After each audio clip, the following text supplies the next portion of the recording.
Boa noite, pessoal. Boa noite, Fátima. Bom, o nosso tópico foi aprendendo por meio das soluções de problemas específicos. Então, de acordo com o texto, o que a autora cita sobre as questões dos problemas da escola, onde, na maioria das reuniões, nos encontros, o que é mais demonstrado, o que é mais falado são os problemas, né? E em virtude disso, as soluções acabam que ficando de lado. Então, a autora cita que a liderança é muito importante para que isso seja combatido, né? Ao invés de só discutir e se falar sobre o que está errado, sobre o que não funciona, pensarmos uma solução, né? Então, a liderança é de extrema importância para que isso seja transformado, seja combatido, né? Para mudar, na verdade, o olhar dos professores, da equipe gestora em relação a um problema, né? Começar a pensar como isso pode ser mudado. Então, pensando nisso, a autora cita algumas estratégias para que as reuniões, né, sejam de fato para pensar sobre o que pode ser melhor, o que pode ser mudado, né, transformado.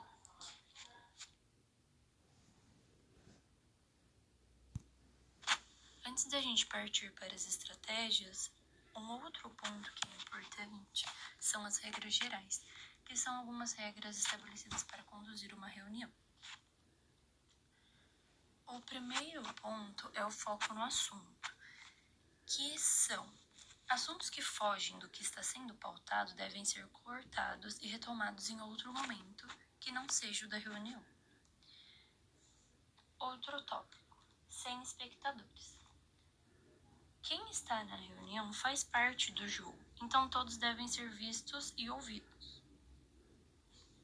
Outras tarefas não devem ser realizadas durante a reunião, como corrigir provas, entre outras. Os diretamente envolvidos no tema são convidados. Se existe um problema ali naquela reunião, apenas os diretamente envolvidos são convidados a fazer um pequeno grupo para a situação ser resolvida, considerando sempre vários ângulos para a situação. Outro tópico. Você lidera a reunião? Então você determina a direção. Você segura o leme. Convida as pessoas a contribuir e mantém o assunto, mas sempre mantém a sua posição. Você abre espaço, porém define limites para a conversa não se tornar paralela. Ideias são bem-vindas. Sempre dar espaço para as outras pessoas se colocarem, sempre valorizando a ideia do outro, interferindo quando alguém tenta sabotar essa ideia, e sempre sugerir o aperfeiçoamento de tal ideia, em vez de rituais burocráticos, conferências e oficinas. Você pode convidar especialistas ou educadores para experimentar novas técnicas, sempre estar aberto às mudanças. Isso serve para dinamizar as reuniões e deixar o padrão de reuniões monótonas de lado.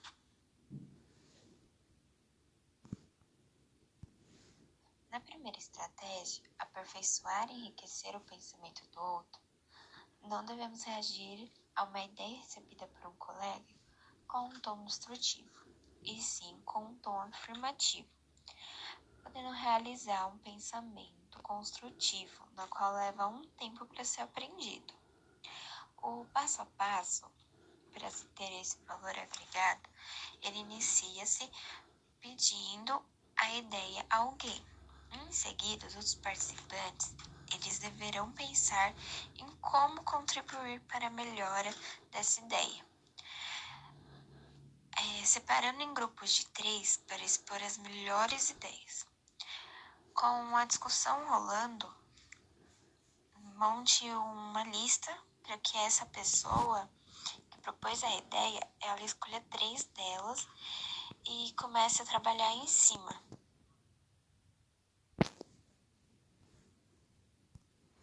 Na segunda estratégia, fazer chover ideias e aprofundar-se no essencial, ela orienta para que o procedimento denominado aranhas e flores faça com que levante ideias e que sejam priorizadas. Tem como objetivo coletar o maior número de ideias, passando numa folha grande. O seu passo a passo, primeiramente, é anotar um esquema aranha com a proposta recebida. Se houver uma discussão, deve interromper imediatamente com delicadeza.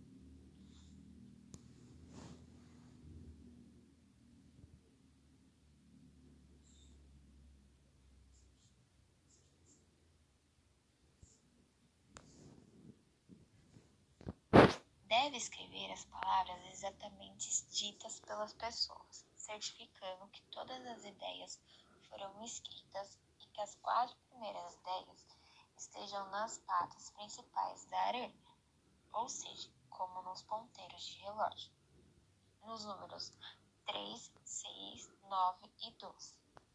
Após essa coleta, deve dividir grupos de 3 ou 4 pessoas, distribuindo 3 cartões redondos, que seriam o miolo da flor, e alguns cartões ovais, sendo as pétalas. No miolo, os participantes deverão escrever sua ideia central e nas pétalas as contribuições.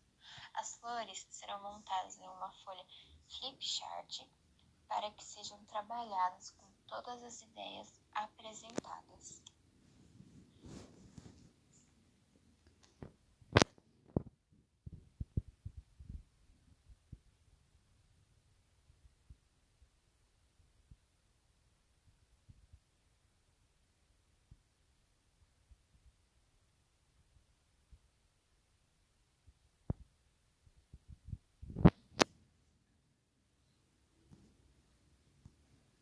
Para finalizar, tem a opção do olho de boi, onde será entregue uma folha sulfite para cada participante, com 3 círculos concêntricos desenhados.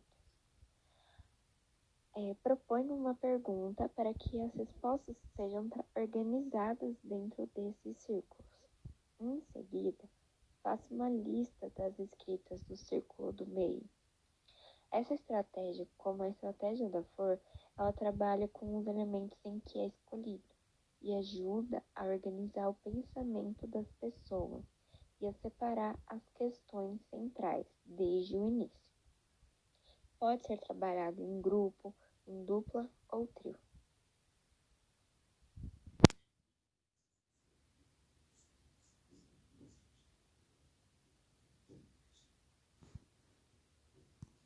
O que foi mencionado no trabalho gerou a conclusão de que existe resoluções de problemas específicos que podem nos levar a solucionar, discutir e liderar de forma positiva as reuniões, para assim conduzi-las de forma amigável e agradável, sempre determinada e sem perder o foco.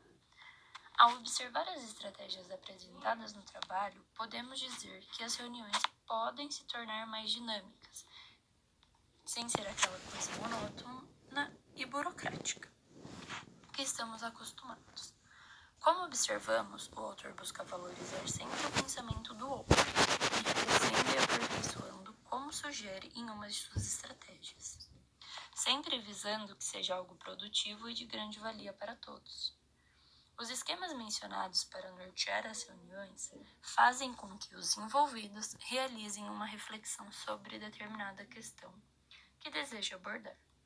E para finalizar, o que ficou claro é que existem diversas ferramentas para nos auxiliar em nossa jornada, uma vez que todas são utilizadas para melhoria positiva em nossa atuação como profissional da educação.